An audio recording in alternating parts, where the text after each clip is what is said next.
Hoy México no está discutiendo si las cosas van bien o van mal. Están discutiendo qué versión de la realidad quieren creer.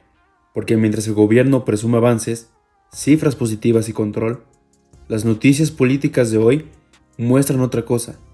Un país atrapado entre la narrativa oficial, la presión internacional y una violencia que no desaparece, solo cambia de forma. Y empecemos por el tema que hoy domina el fondo de todas las conversaciones políticas, que es la seguridad. El gobierno federal salió a presumir una fuerte caída en los homicidios. Las cifras oficiales dicen que la violencia va a la baja y que la estrategia está funcionando. El mensaje es claro, vamos por el camino correcto, pero aquí es donde entra la primera gran polémica del día. Antes de continuar, te recomiendo que te suscribas a mi canal para que no te pierdas ninguna información de lo que pasa en el mundo y en México. Continuamos. Porque mientras el gobierno celebra, los analistas piden cautela, no porque quieran desacreditar al Estado, sino porque saben que las cifras no siempre cuentan la historia completa. Hay estados donde la violencia sigue concentrada. Hay regiones donde el control territorial del crimen organizado no ha cambiado. Y hay comunidades donde la percepción de inseguridad sigue intacta. Entonces, la pregunta incómoda es esta. ¿México está viviendo una mejora real en la seguridad o estamos frente a un ajuste estadístico que sirve más para un discurso político que para la realidad cotidiana? Y esto no es una discusión técnica, es una discusión política, porque cuando un gobierno convierte los números en bandera, también se vuelve responsable de lo que esos números esconden.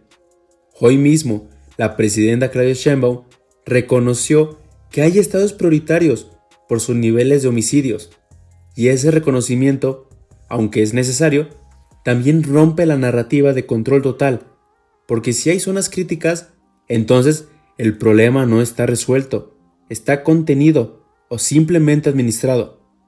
Y aquí todo se conecta con el segundo gran eje del día, la presión internacional. Tras la captura de Nicolás Maduro, el tablero político en América Latina se movió y México quedó justo en el centro.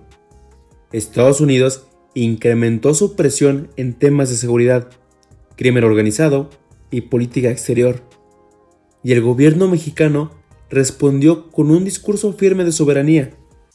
Sheinbaum defendió que cada país decide su propio camino, criticó los bloqueos económicos y justificó la ayuda humanitaria a Cuba. En el mismo discurso suena fuerte, pero en la política real es un equilibrio peligrosísimo, porque México exige respeto a su soberanía, pero al mismo tiempo enfrenta presiones reales por no controlar completamente sus problemas que cruzan las fronteras: violencia, migración y crimen organizado. Y cuando un país no resuelve sus problemas internos, su margen de maniobra externa se reduce. Y aquí viene la parte que incomoda, que pocos quieren decir.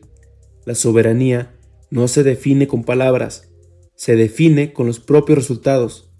Y mientras esos resultados sigan siendo parciales, el discurso se desgasta. El tercer tema fuerte de hoy es la diplomacia. La Secretaría de Relaciones Exteriores anunció que la fortalecerá la protección consular. Suena bien y sin duda es necesario. Pero la pregunta es, ¿por qué este énfasis ahora? Porque el mensaje implícito es claro.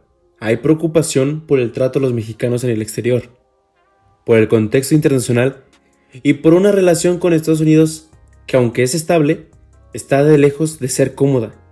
La diplomacia hoy no es solo un protocolo, es contención de una crisis.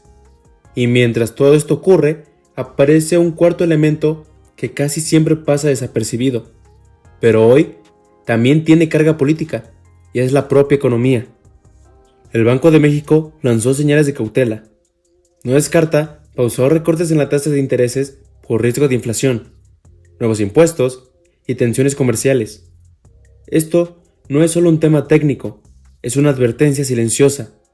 El margen económico también se está estrechando, porque sin crecimiento sólido, sin estabilidad sostenida y con presión externa, los discursos políticos empiezan a quedarse sin respaldo material. Todo lo que pasó hoy en la política mexicana apunta a lo mismo. El gobierno está resistiendo más de lo que está transformando.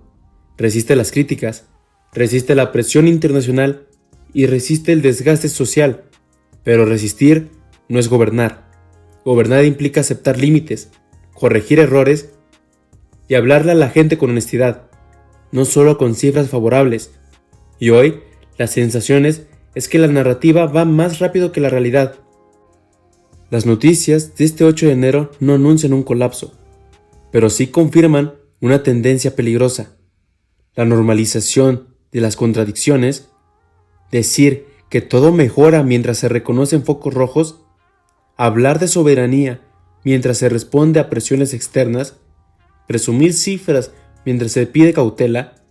México hoy no está en crisis por una sola decisión, está en tensión por muchas decisiones acumuladas. Y la pregunta final no es si el gobierno tiene control del discurso. Eso es muy evidente que sí.